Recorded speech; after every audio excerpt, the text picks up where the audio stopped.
5. CAR advocates for fair housing and the protection of private property rights.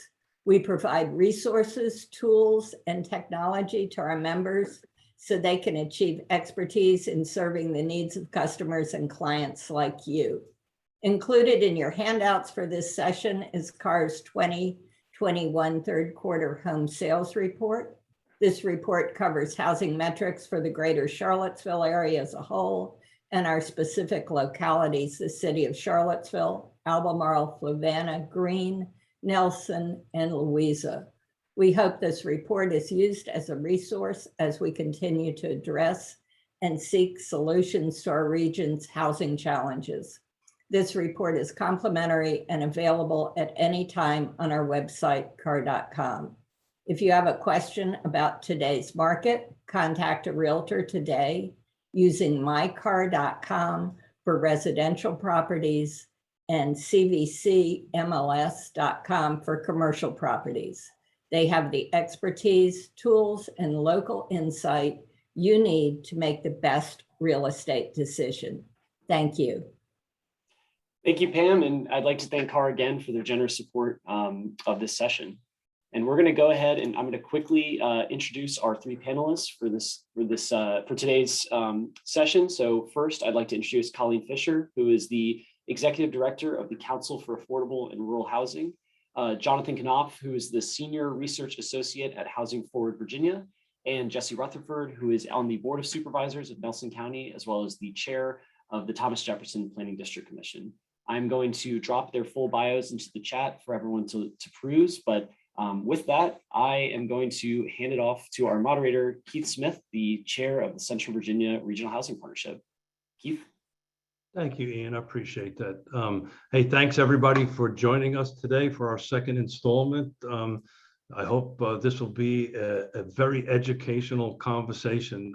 Before we get a little further along, I just want to do a little quick shout out to Pam Dent I am a fellow real estate agent. I'm on the CAR board, so I just wanted to give her a shout out and thank you and congratulations on becoming president for next year. We're looking forward to working together. So a couple of little housekeeping before we kind of go forward. Please drop any questions in the chat. Ian and myself will be moderating them. It's going to be monitoring them, and we'll ask some questions. We're going to start a couple of moderated questions, and the first one is going to be for the full panel. And so I'm going to kind of rotate around the conversation. I'm going to start with Jonathan first from the state end of it. So what do you think is the biggest challenge to development of this is a big question, of affordable housing in the rural areas from a state's perspective? And then we're going to ask Colleen from a federal or from a more national perspective, and then we'll jump into Jesse on the local level. So Jonathan, what's the biggest challenges we have, my friend? Thanks, Keith, and good afternoon, everybody. It's great to be a part of this webinar. You really started off with a whopper, didn't you? I think there's a lot of things, and I'm sure Jesse and Colleen will cover a lot of other stuff that I have on my mind. But if you had to twist my arm and say, what's the biggest challenge now? I think it's just we need ample resources to preserve our dedicated affordable housing stock in rural Virginia. We have a lot of low-income housing tax credit properties that were kind of the first and second generation life tech properties, a lot of rural development, 515, affordable rental housing stock, and a lot of that stuff is kind of reaching the end of their affordability terms. And so we need resources for housing providers to come in and lock in the affordability of that assisted multifamily stock for at least another generation. And it's tough because we have to compete for resources with our urban counterparts, which have just as acute and much greater affordable rental housing needs. So it's tough to break away from this either or resource conversation. And I think we really need to move to kind of a both and framework for housing resources across the Commonwealth, so our rural rental needs don't get left behind. So if I heard that correctly, with funding, that seems to be the biggest struggle at the moment. Yep. If you had to condense it into one word, money. Money. There you go. Colleen, what do you think from the national level? Is that the same, or is it twisted around a little bit differently? No, I would say I'm going to be interested to see whether or not the panelists, if right now it's going to be 2 for 2, that I'm going to completely agree with Jonathan. One of the major issues dealing with affordable housing as a whole, but rural specifically, are the resources that have been and have not been dedicated. And that's probably the second part, have not been dedicated to housing. I always tell people that, it takes money to build real estate.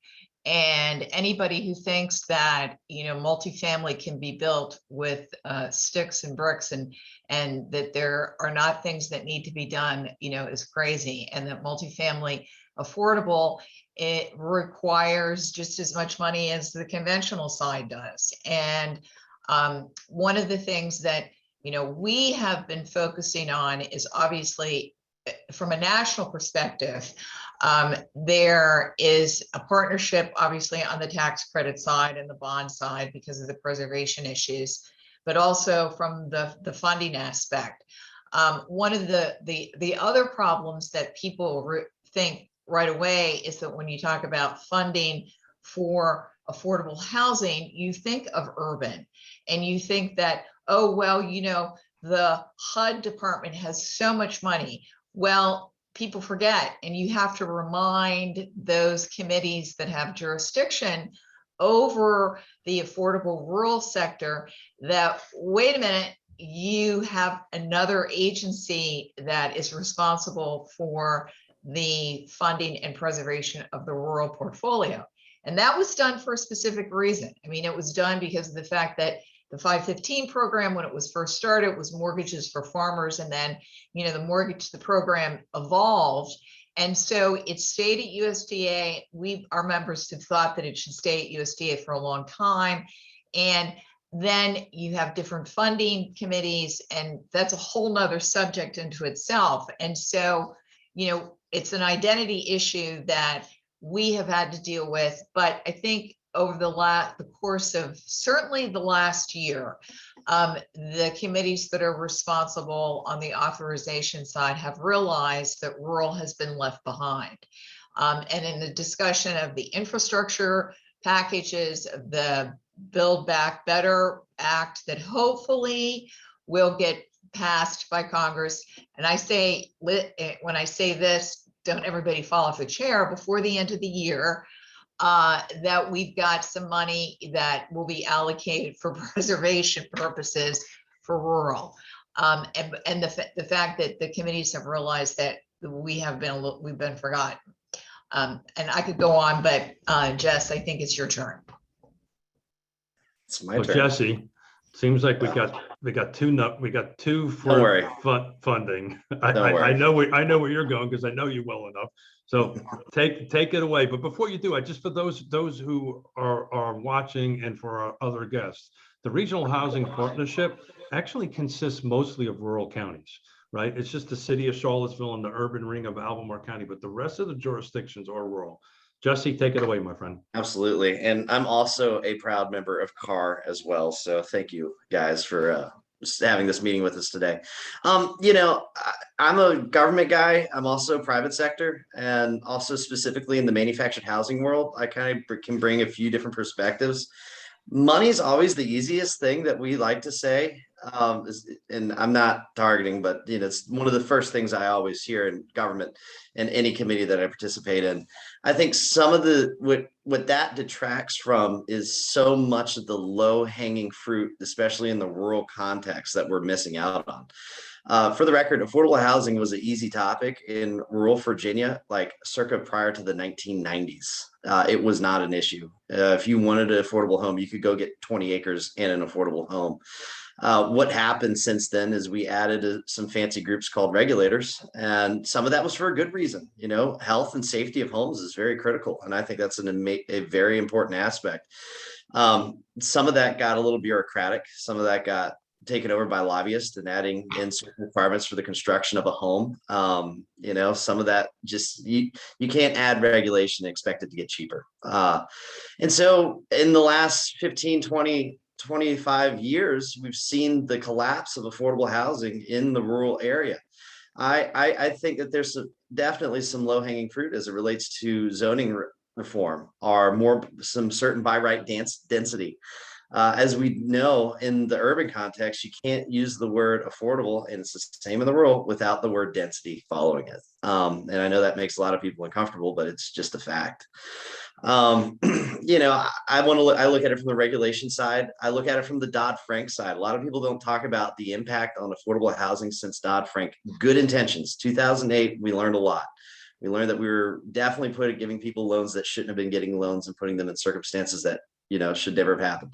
However, in today's world, when you're selling a HUD home, like a double wide or a single wide, we're watching people who are completely qualified off their income, their credit rating is just barely good enough, but it's that $10,000 regulation, or it's that Dodd-Frank Act that I could go all day on, which particular pieces of that. All of a sudden, Joe the mechanic and his wife Sally, who's a CNA, now all of a sudden they're not in the market and they can't afford a home. And I think we have to look at it from kind of those perspectives. How can we chip away at these certain regulations that we experience on the federal, state, and local level, as well as certain zoning requirements that sometimes trickle down from all three, and help alleviate some of that? A reminder that these people who are looking to change their whole life and acquiring a new home, and especially my world, which is all the number one or construction business that is not subsidized by the federal government. You're taking a home that's built in the 1930s and trying to replace it with 2020 modular, 2021 double wide, which is going to be 100 times safer, 100 times cleaner. But because of the health and safety requirements we've got on there, they're going to have to come up with $50,000, $60,000. And that's where that resource comes in. Yes, how do we get them in this new home, but also make sure they're in a safe, healthy situation? But more often than not, the cost becomes such a barrier that they just continue to live in the 1930s home filled with black mold. So thank you. Jesse, you didn't disappoint. So I'm going to go a little off script, go figure. And I kind of want to, as everybody was answering this question, and we had two money and some maybe a little bit of money, but went a little bit different way. But from Jonathan and Colleen's, perspective, and Jonathan, I'm going to start with you. I use this term turning red tape into green tape, right? The average cost for new construction, according to the National Home Builders Association, that is regulatory, is roughly 25% of the actual cost, right? So from a state perspective, from what you see, will red tape, reducing red tape help? And there's a thing that we didn't talk about, Ed, the impacts of a lack of infrastructure to go ahead and create housing in the rural area. So Jonathan, I'm going to let you tackle that, and Colleen, you can think a little bit about it from the national level. That's a really great question that I'm probably not fully qualified to answer. The building code regulation side of things is where my knowledge quickly starts to evaporate. But I think there are opportunities. I think, our Department of Housing and Community Development here in Virginia has shown a willingness to, pretty regularly revisit those codes. I think there is another major one coming up soon. Jesse, you probably know better than I do. And I think there's a chance to change some of those things. And I agree that this is it's a fine balance to strike between health and safety and, something like requiring, sprinkler systems in all new single family homes, which sounds really great, but adds, tons of cost to our homes. And so what is that balance we can strike? And for the most part, at least from where I sit, I see our state, regulators and lawmakers, taking a pretty fair approach to it. Again, that's just from where I sit. So, I think there's opportunity. I think maybe the pendulum has swung too far in one direction, and maybe we can kind of go back. But, I think in addition to kind of the regulation piece outside of funding, something that Keith, I think you were alluding to just now in infrastructure, I think something that has acutely stifled the affordability of new housing across the state, but also in rural areas in particular, is just the rising cost of labor and materials. And the pandemic just completely amplified that.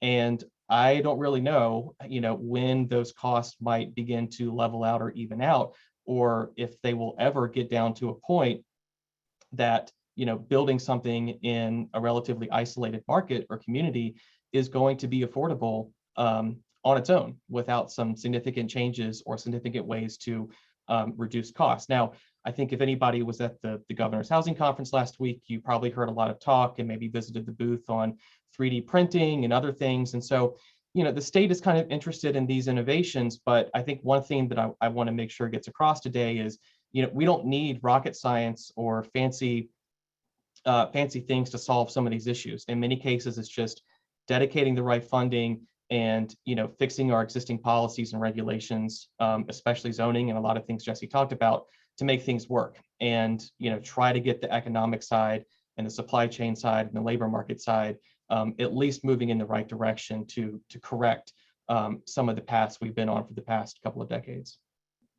Jonathan, thank you very much, and thank you for referencing the Virginia Governor's Housing Council. That was awesome, awesome experience for me.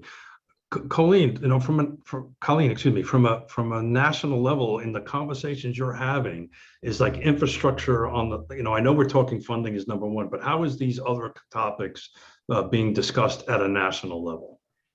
So if I can just pick up, Keith, if I can just pick up from where Jonathan left off on the, construction costs and the supply chain. I mean, there is no question, all across the country, that is the one thing that people, our members have been talking about on the development and the owner side, and, from a management side too, but from the owner developer side, is that, when you go in and you do a rehab, they've got products, there's needs, and the delivery of those products, of finding workers in communities has been difficult. Just because we're in a rural area doesn't mean that things are cheaper. And some people have that opinion that because you are building in a rural community that it's going to cost you less. Well, that's not necessarily true, because there is a spillover effect if you're in New York, from New York City to upstate New York, to cost whatever across the state or wherever you may be. And so that's a big issue right now. There are people that I know that have had to go in, and especially in rural, when you're doing rural transactions. Our members have been used to using multiple sources of funding when they've gone in to do, whether it be new construction or rehab. And so, they use, if they're recapitalizing a Section 515 mortgage, they're, recapitalizing that. They're using low-income housing tax credits. They're using home money. If there's a state housing credit, which I know Virginia's got one, but I understand from talking to some people that there may have to be some changes made to that so that there's maybe more money that's available for it. And you've got other, affordable housing you get from the Federal Home Loan Bank. So it's a combination of a lot of funding that you're putting into a particular property for that purpose. But as I said, the construction costs, it's a very big thing right now. And because of that, people have had to go in and try to maybe refinance deals or make a deal work, because you may have submitted an application a couple of years ago. You're in the process now of actually building, and guess what? Drywall has increased, or you've got the lumber is increasing, or shingles for the roof, or whatever it may be. So that is a big thing. And, people are working obviously to try to get that changed. And I think if anybody had a crystal ball, either on this panel or in the audience, to say how that should happen and it would come true, you could probably retire, because you'd be worth a lot of money from the standpoint of helping people. So I don't want to take up too much time, Keith, on the regulatory side, but on the USDA side, they are trying to streamline some things. I think that's probably will be helpful when things when they finally are able to do that across the country. It's been frustrating for some people. And there's some other things that, are federal requirements that probably weren't required 30 years ago, that's an issue that people, in order to make a home accessible, or you've got, lead-based paint and it was used in single family homes too. I mean, what did we know back then? And so, you've multifamily, they've got to make these changes to comply, and it's important to do that. So Jesse, I'm going to excuse me. I'm going to let you tackle that in a second, but I just want to add a comment to that. We are, according to national data, we are anywhere between 300 to 400,000 construction workers short per month. We're going to recover from the material costs. I've been building development for over 3 decades. This goes up and down. It's going to take many, many decades to work through the labor force. But hey, Jesse, there's a question in the feed here. Any specific things we can do right away from a rural perspective to help move this needle forward, from a regulatory perspective, or from just understanding the tangible things that we can move forward today? I'll give you a quick few. Of course, you have to start asking yourself setbacks. A lot of people like to put setbacks in for a cosmetic reason, not necessarily a safety reason. When you set something back 75 feet, guess what? Usually where a road is, right beside that road is the most developable land of that lot, typically, especially in the rural context. Look at those types. Maybe if you have X number of linear feet worth of road frontage, that you can have less of a setback, if it's a safety concern. Other side of that is talking about drain fields. When in rural counties, obviously we have the floor, since we're Dillon rural state, of certain reserve minimums. Counties have the opportunity to do more than that, especially as it relates to subdivision ordinance and whatnot. What happens is when you go from have an alternative system and they require you to have 100% reserve, well, all of a sudden, what was a 4,000 square foot systems now 8,000 square feet, hypothetically. You've now lost so much more of this land that you could be utilized. And when we're talking about affordable housing, everyone needs to understand that we're not talking about a middle class change order of, let's just say, like $10,000-$15,000 that they can have their lender absorb. $5,000 kills deals in the demographic we're talking about. When you're 50% AMI, guess what? $1,000 deal's over. $1,000 means the builder's either going to eat it or the deal's not going to happen. And these particular regulations, I've said we could eliminate several of these and you probably would find yourself in rural counties building 3-4 more homes a year. Guess what? In Nelson County, that's a big deal. That's making up for lost appreciated homes. Other pieces that I think we need to kind of address, concrete, and I hate to target that particular one, but we've started seeing such very intense requirements as it relates to how many inches of concrete, the width, based on certain texture groups of soil. What the struggle is with that is then all of a sudden you're adding $2,000-$3,000 worth of more concrete on a 1,200 square foot home, which circles into what Keith is talking about with labor force. We have so much, and I want to hit another thing on regulation and labor force. What the state of Virginia has done and the ridiculous stringent requirements to become a master electrician in residential, you basically have to get a 4-year degree, basically in time, in classes, and your ability to participate in classes. If you live in Nelson County, your opportunity to become a master electrician is like an 1.5-hour drive. You got to find the right electrician who's going to let there sit with you, do 2 years, then do 2 more years, and then pass like 7 or 8 tests and be able to afford to drive to the classes. Now, you have big contractors out there. However, we've made that an occupation that's no longer obtainable to those who are from a less affluent demographic. Your blue collar folks, you now are middle class trying to become an electrician, which is great. However, those jobs, we should make them accessible and able to participate from our demographics who struggle and are in workforce. It's an oxymoron. They in one breath, you have the state say, hey, we want to create more opportunity. In the next breath, they're like, however, none of you are going to have the ability to afford the entire process or find somebody who is willing to give you that job to get that certification.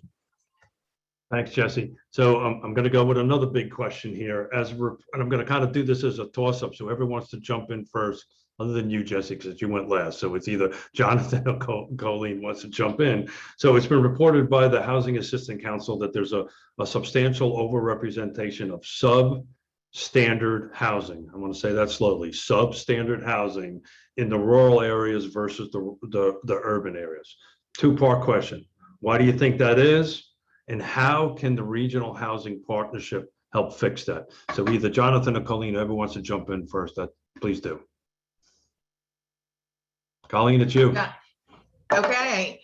Well, I guess my question is, what's the definition of substandard? I would say that, and I don't know that. I don't know what the Housing Assistance Council, when they define substandard, is. I would say that there is no question about the fact that in many areas across the country, and I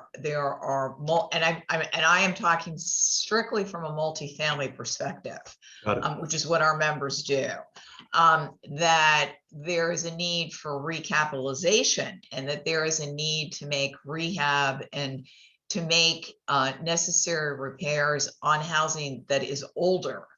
And so, when you get into a situation where, say, you've got an inspection that takes place, whether it be a REAC inspection, if you happen to have Section 8 on, say, a 515 property, or that you have an inspection that takes place that it's a full 515, 521 rural property, and that something is found to be in violation of a regulation, that maybe it's because of the fact that the owners were going to go in and do something, but because the reserve levels have been so low that they haven't been able to afford to do that. That's why we start talking about preservation. So I think it's more important to talk about the needs, to look at the preservation and to look at what the rehab needs really are, as opposed to substandard. Because I think when you start talking about substandard, you think of, shack someplace with, and I would say that may be the case in some places, but those are certainly not members of CAR. And also my car is also pronounced car. So when we first started this, I was a little confused. I was like, wow, I didn't know I was supposed to have some anyway. No, you're just going to get a bill, by the way, here. That's right. That's right. Thank you, car. Thank you, this car. Anyway, so, I think that from that perspective, it's a preservation. And again, it goes back again to the money.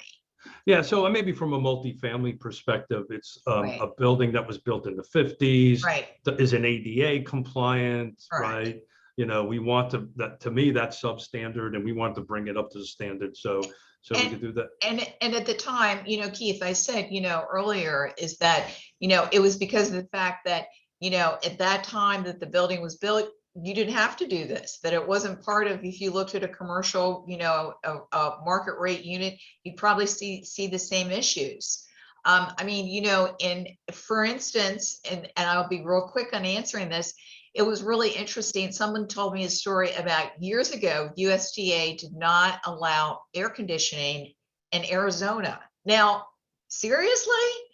And that was just, and so now, if you've got a property that's old, that is that old, you've got to go in and you've got to do rehab. So yes, that would be considered substandard, but not from this sometimes perspective of what people think about substandard and really what just the needs of just an older properties are.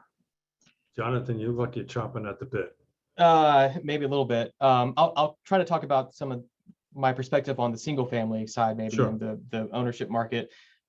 So really since the 80s, Virginia has made tremendous progress, and some of this was natural, some of this was dedicated investments by the Commonwealth to bring indoor plumbing to everybody across the state. That was a huge generational shift in effort that was really precipitated by a report from I guess some General Assembly commission that got together and this is way before my time, and documented with photos the living conditions for Virginians in rural parts of the state. And that spurred lawmakers to say, we need to invest in bringing indoor plumbing and infrastructure to Virginians. And so today there's just maybe a few thousand occupied units, so just a fraction of a percent across the state that don't have indoor plumbing, which is kind of one of the best, quantitative metrics for substandard versus standard housing. And so I think with some dedicated investment and increasing capacity of providers out there like SERCAP out in Southwest, we could end that problem within a couple years if we just dedicated resources to it. And the state said, we're going to fix this, and localities were all in with them.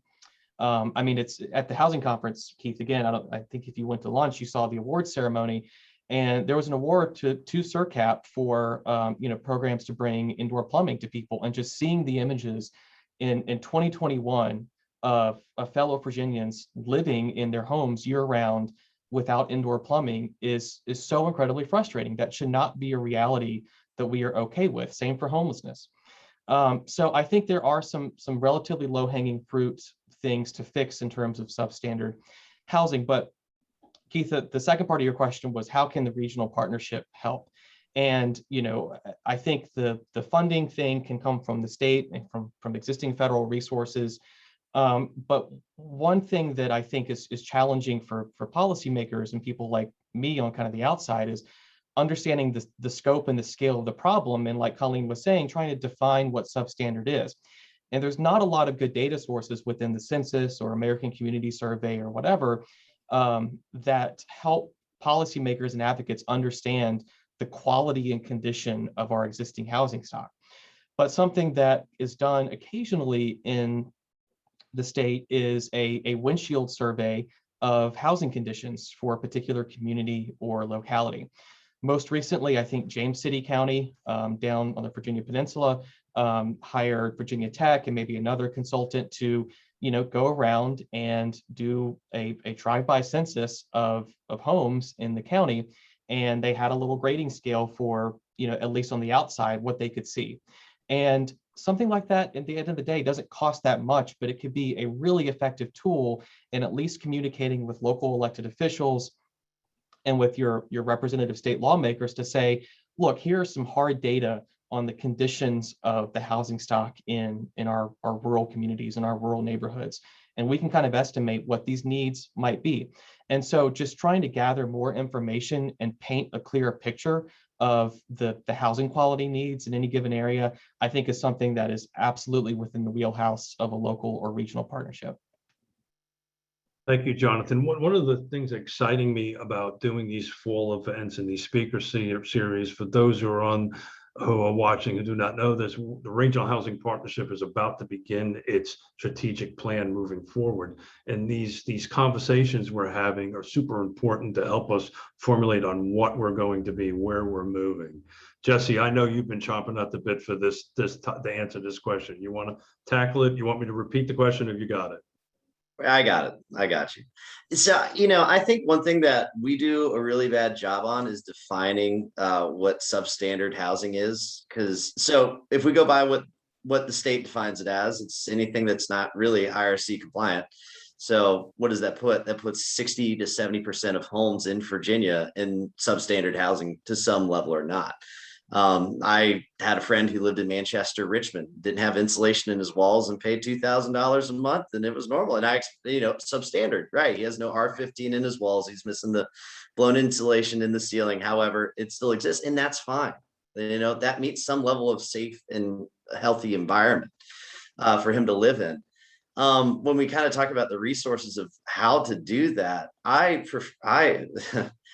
first and foremost, I try to empower the person who owns it. How is it that we can be flexible with regulation and they improve their life in an affordable way that has the least impact, not on just them financially, but also on the government? We can't expect the state to be able to fund, and I'm not pointing fingers, I'm just talking out loud, to be able to resolve the substandard housing issue. I mean, again, if you guys have no idea how many homes in Belmont and around Charlottesville aren't sitting on concrete footers, it's rock on dirt. Right. And guess what? there have been dozens of generations who've lived through those homes, raised families, and had successful lives, and that's okay. That's not to say that we don't need to do better in the future. However, we do have to start asking ourselves, all right, they've lived for 12 generations. Will we survive if we're doing something a little bit less stringent, and stop letting certain lobbyists be advocates for their product and forcing the local builders to have to comply to that when we know the boots on the ground, and I'm going to tell you guys, have a better idea of how to build an affordable home than any consultant and any engineer out there. And I'm just saying that from the perspective of my guys know how to build a affordable 5x5 deck. They know how to build an affordable porch, and we got to have those engineers and whatnot participate. But when you add them in and you don't create more by right building activities, you're adding 10, 15, 20% onto the top of the bill every time. So kind of how the regional housing partnership can participate, being an advocate to the localities. And I do like what Jonathan said about, getting a consultant to talk about it, because at the end of the day, I'm not necessarily the smartest guy in the room. I just have opinions. He can at least take those opinions and formulate it and how to implement that on a county level. So there you go. I didn't realize New York and Nelson were the same, because we're both opinionated people. I didn't realize that was even possible. Sorry. Hey, Colleen, I kind of want to go back to the federal side Yep. and the national side of stuff in here. Are you anticipating, I know you talked about it a little bit earlier, but are you anticipating any real federal level changes coming down that's going to impact rural policy making? And then is there any other states out there in your experience that maybe we can learn from? Does that make any sense? Yeah, absolutely. Very good question. Let me answer the second part of the question first, if I can. I think Virginia has done a very, very good job about just the working relationship with the private sector and the local officials. And certainly VHDA has always been looked at as being, really one of the more progressive state housing finance agencies across the country. And I think you should be, and also, one of the programs that there was a heck of a lot of money that has been allocated for the emergency rental assistance program to help residents who were impacted by COVID and the owners who were impacted by COVID to pay rent. And VHDA, and I think the people who are the recipients, the grantees, I think they've done a very good job, because you've got VHDA that's been very good. So that's the answer to the second question. There are other state agencies, there's states that also are very progressive. I would say that Michigan is probably is a good one. Certainly Oregon has done some things, as is California, Washington State. And then, I've got some states, I would say Missouri, Georgia maybe, and and Ohio. Ohio certainly is one that really the private sector and the public sector really work together very well. So there are a lot of states that can replicate some programs. But back to the federal side, on the infrastructure bill, for instance, so let me just start with that, is that that was signed into law yesterday by the president. There are some resources there for rural communities, which I think will be important. I think one of the biggest issues, and it was probably very, very well recognized during the last 2 years with COVID, is the broadband and the amount of money that will be allocated across the country for broadband. Certainly, Virginia, depending upon where you are, I spent a lot of time in the northern neck of Virginia, and I can tell you that sometimes broadband reception is good, sometimes it's not so good, depending upon where you are. In kids and schools, and the telemedicine and everything that really sort of developed, that was shown where the weakness in the broadband, that was pretty obvious. And kids having to go to the parking lot of McDonald's to get Wi-Fi because their multifamily complex doesn't have it. So I think it's that broadband development is really going to do a lot. And I think, the infrastructure bill, we've been involved with the Rebuild Rural Coalition, which kind of brought some focus on rural development issues and also on the housing sector. Obviously, the infrastructure bill was more of I call it the concrete infrastructure, whereas the second bill that everyone's hearing about, that the kids haven't been able to play well in the sandbox, but hopefully maybe that may change. And I'm talking about the politicians, the Build Back Better bill would provide historical levels of funding. This is direct funding for affordable housing and for rural housing in particular, primarily on the preservation side. And I think it has been recognized, and I mentioned the committees, the Financial Services and the Banking Committee, that it's been recognized that rural funding has really lagged behind. And when you have to take 6 years to get funding for a preservation transaction and for a property that needs, additional money, that's just not acceptable. To say that the check's in the mail, well, it's just not acceptable.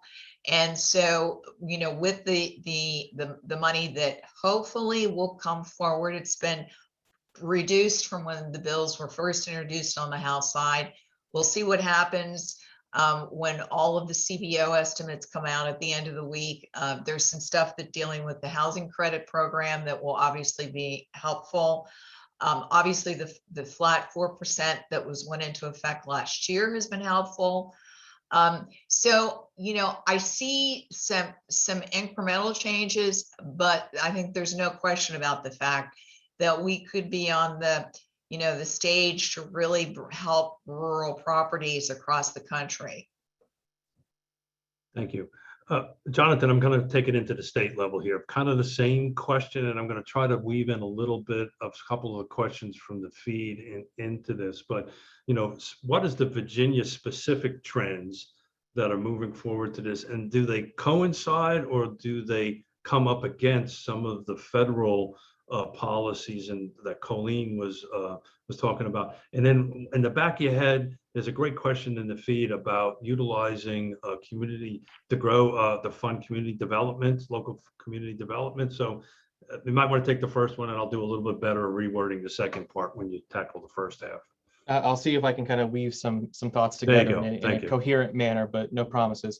So I think at the state level, it's the paradigm is kind of the same as Colleen was talking about. Obviously, the General Assembly does not, dedicate significant dollars for rural housing like we get from the federal government. That's just not a priority for the General Assembly. It's because we get a lot of stuff for USDA and from HUD into non-entitlement communities. That's just kind of the system that most states have set up.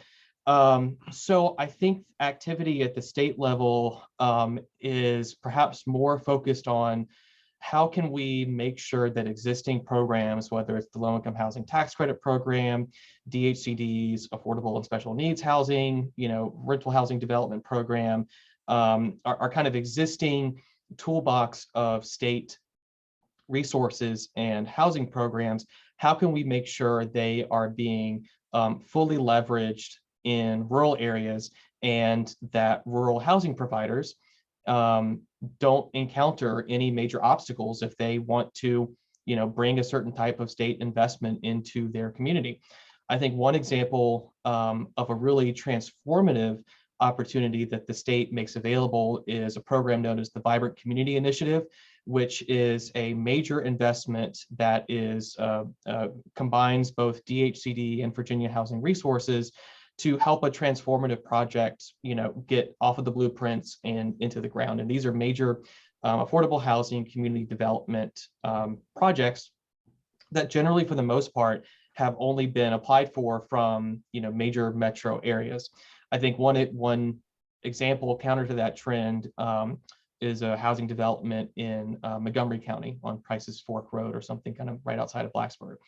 And so we've been doing some work for our state housing agencies and reviewing their programs. And I will say there is a really kind of dedicated effort on behalf of administrators to make sure that rural areas are not left behind in those programs, and they want to and are really trying to actively market the state housing programs and this money that the state makes available into rural areas and non-entitlement communities, which DHCD is already involved in terms of distributing CDBG and home dollars. So I think state bureaucrats, at least for our two housing agencies, do not want to leave rural areas behind. And I think one tremendous opportunity, which we've talked about a little bit here, is broadband.